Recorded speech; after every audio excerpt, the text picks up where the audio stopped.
Осы кезеңдерде олардың бұл зияндарынан қалқан боп қорғаған кім болады? Абу Талиб болады, қорғайды. Олардың әрбір зияны Мұхаммедке өтпеуін қатты қадағалайды. Ол мүшриктер, Меккенің жаңағы Аллахқа серік қатушылары, өзінің көсемдері бар, бәрі жақсы білді Мұхаммед пен оның ағасы, немере ағасы Абу Талибтің арасындағы қарым-қатынасты.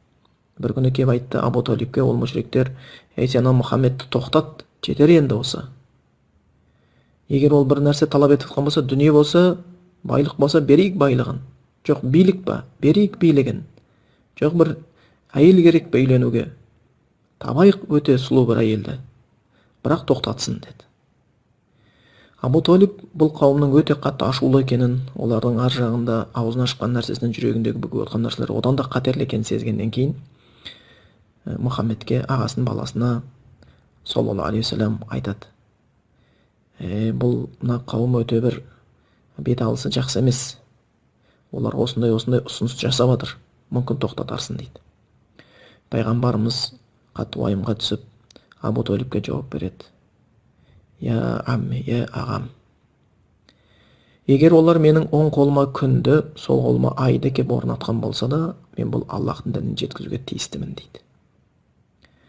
Абу Талиб пайғамбарымыздың бұл несін көргеннен кейін, уайымын көргеннен кейін: "Я, тарата бер, мен саған қорған балам" дейді, қолымнан келгенше. Абу Талиб, білеміз, сен Мұхаммед ағаң баласын қатты жақсы көресің. Біз былай қылайық, арабтардың ішінен бір өте жақсы, бір көрікті бір баланы алып келіп саған берейік, ал сен бізге Мұхаммедті берші. Одан кейін біз сен оны асырап бағасын, ал Мұхаммедті біз өлтірейік дейді. Абу Талиб айтады: "Не айтып отырсыңдар сендер? Сонда мен біреудің баласын бағып қалғамда, мен өз баламды сендерге өлтіруге берем ба сонда?" Жоқ, ол болмайды деп келіспейді. Яғни бұл айтылғандардың бәрінен нені көріп отырмыз? Яғни Абу Талиб пайғамбарға малымен, жанымен, ақылымен әбден қорған болған.